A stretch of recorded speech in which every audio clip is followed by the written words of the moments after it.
Next question करते हैं। आपका क्वेश्चन नंबर है आपका 9th और इसमें क्या कहा हुआ है, ये फिगर आपको गिवन है। सबसे पहले तो मैंने फिगर ड्रॉ कर दिया जो आपको गिवन है। इसके साथ साथ ही हम इसकी हाइट लिखेंगे, रेडियस लिखेंगे, स्टेटमेंट को पढ़ के समझ के, ठीक है। तो फिगर में आपको ऐसे ही है गिवन है, ठीक है, ऐसे ही गिवन है ये फिगर आपको क्वेश्चन में। और इसमें ना तो इसमें हाइट लिखी है ना रेडियस लिखा हुआ, सिंपल है। A wooden article was made by scooping out a hemisphere from each end of a solid cylinder। तो यहाँ पे क्या है, हर एक एंड पे ईच में, मतलब ईच का मतलब क्या था, हर एक पे। यहाँ पे क्या लगाया हुआ है, हेमिस्फेयर लगाया हुआ है। ये भी आपका हेमिस्फेयर है इस साइड पे, और ये भी आपका क्या है, हेमिस्फेयर है, ठीक है। एंड सोलिड सिलेंडर, तो सिलेंडर कैसा है आपका, सोलिड सिलेंडर है। मतलब ये आपका कैसे हो गया, देखो एक तो आपका इसमें क्या हो गया, एक तो आपका हो गया यहाँ पे सिलेंडर हो गया, ये आपका सिलेंडर हो गया, और इसके साथ साथ क्या लगा दिया, हेमिस्फेयर ऐसे लगा दिए इसको। हेमिस्फेयर क्या लगाए, ऐसे, ये समझाने के लिए आपके लिए। तो यहाँ पे एक तो ये हेमिस्फेयर हो गया और एक ये आपका हेमिस्फेयर हो गया, तो ये समझाने के लिए बता रहा हूँ। तो यहाँ पे दो एंडों पे क्या है, हेमिस्फेयर है, और साथ में यहाँ पे क्या लगाया हुआ है, ये बीच में आपका क्या है, सिलेंडर हो गया, सही है। तो ये आपका क्या हुआ, सिलेंडर हुआ, ठीक है। तो ये फिगर मैंने ऐसे ड्रॉ किया थोड़े शेड करके, ये आपको गिवन है आपके क्वेश्चन में। तो यहाँ पे क्या हुआ, फिगर में इसको कहा हुआ है, if the height of cylinder is 10 centimetre. Height अगर इसकी हो, कितनी हो, सिलेंडर की हाइट कितनी है, 10 सेंटीमीटर यहाँ पे हाइट है इसकी। And it's base is of radius 3.5।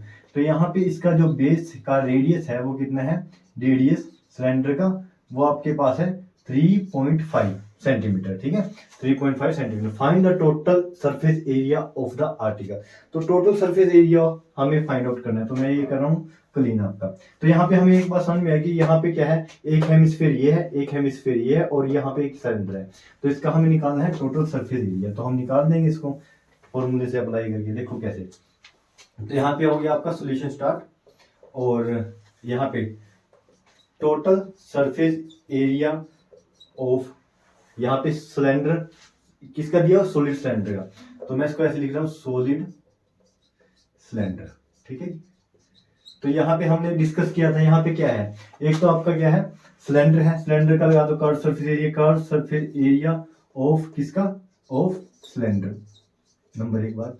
और सेकंड क्या है, यहाँ पे एक हेमिस्फीयर ये हो गया आपका, एक हेमिस्फीयर ये हो गया, तो टोटल कितने हुए, 2 हेमिस्फीयर एरिया ऑफ हेमिस्फीयर। तो आपका एरिया ऑफ हेमिस्फीयर, ठीक है। तो यहाँ पे फिगर में क्या है, 2 हेमिस्फीयर है मेरे पास, और एक मेरे पास क्या है, सिलेंडर है। तो यहाँ पे इसके पास आपके पास सिलेंडर का कर्व सरफेस एरिया होता है 2 पाई आर एच, और इसका 1 हेमिस्फीयर का होता है 2, ये 2 मैंने ऐसे का ऐसे लिखा, और यहाँ पे होता है इसका एरिया 2 पाई आर स्क्वायर। तो यहाँ पे ये हो गया। अब देखो कुछ कॉमन आ रहा है, हाँ जी बिल्कुल आ रहा है, 2 भी आ रहा है, यहाँ पे 2 ले लेते हैं कॉमन सबसे पहले। पाई भी इसमें है, इसमें भी है, तो पाई भी ले लो। आर इसमें भी है, आर इसमें भी है, तो आर भी ले लो। तो यहाँ पे ये कॉमन ले लिया मैंने, 2 पाई आर। यहाँ से क्या बचा आपके पास, एच बचा है, तो मैंने इसको लिख दिया एच। और यहाँ से 2 पाई, देखो 2 भी ये बाहर आ गया, और ये 2 तो बचा है ना, ऐसे कैसे, तो पाई तो बाहर आ गया, लेकिन यहाँ पे आर, मैं हर क्वेश्चन में बताता हूँ आपको, आर स्क्वायर का मतलब क्या था, 2 आर। तो एक आर तो बाहर आ गई, लेकिन एक आर बची है आपके पास, तो मैंने लिख दिया इसको ऐसे। तो ये लिखना नहीं है, ये समझने के लिए है, तो इसको मैं कर देता हूँ क्लीन। ऐसा मत कर देना एग्जाम में, फिर प्रॉब्लम हो जाएगी, ठीक है जितना। तो यहाँ पे 2 पाई आर, देखो अब वैल्यू रखनी स्टार्ट करते हैं। यहाँ पे कर रहा हूँ मैं कैलकुलेशन इसकी, ठीक है, यहाँ पे। तो यहाँ से ये क्वेश्चन आपका ऐसे है, मतलब इसके बाद मैं स्टेप करूंगा। तो 2 पाई आर की वैल्यू देखो, 2 इंटू में 22 डिवाइड बाय 7, और यहाँ पे आर की वैल्यू मेरे पास कितनी है, 3.5। पॉइंट से डरना नहीं है, पॉइंट के नाम पर 10 लगा दो सिंपल।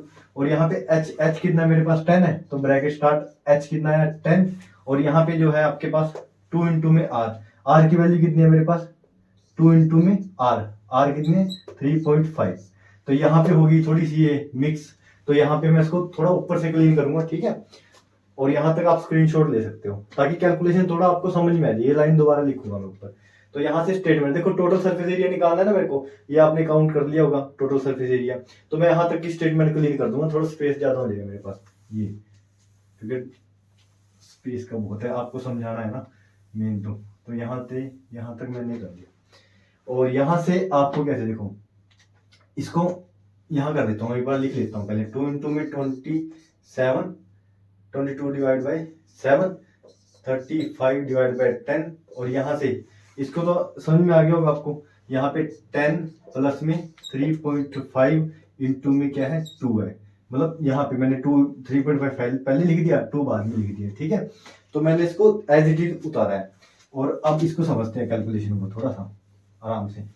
देखो अब यहाँ पे पॉइंट हटा दो, यहाँ पे कितना है 10 आया, ठीक है। अब यहाँ पे अगर आप इसको काट दो, 5 दूनी 10, 7 पंजा 35, 2 के साथ 2 कट गया, यहाँ से आया 7 निकल गया आपके पास। और 10 प्लस 7 कितने होते हैं, आप क्या है 17, ठीक है। 10 प्लस 7 कितने होगी 17 हो गए।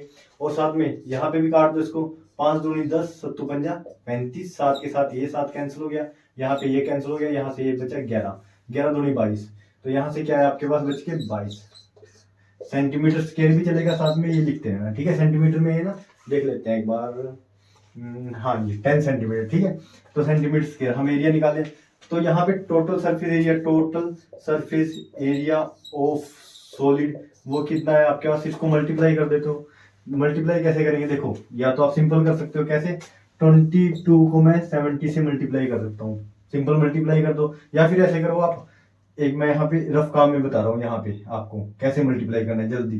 थोड़ा सा 17 को ऐसे ही रखा, इसको मैं कैसे लिख सकता हूँ 20 जमा 2 करके, और 17 दूनी 34 होते हैं, जीरो तो हम पीछे लगा ही देते हैं, तो ये आ गया, और 17 दूनी 34 यहाँ पे आ गया। अब इसको जोड़ दो सिंपल, तो 4 और 3 7 और 3 ये, तो ये यहाँ पे क्या आंसर निकल गया 374 सेंटीमीटर स्क्वायर, ये आपका आ गया आंसर। ये आपका है रफ काम, ये ध्यान रखना, मैं बीच में रफ काम कर देता हूँ, ठीक है। ये तो ये आपका रफ काम है, रफ में करना है काम आपको, ठीक है। तो उम्मीद है आपको ये क्वेश्चन समझ में आया होगा, और 13.1 आपकी कंप्लीट हो गई है। और प्लेलिस्ट जरूर चेकआउट करें, सब्सक्राइब करें चैनल को। Thank you very much.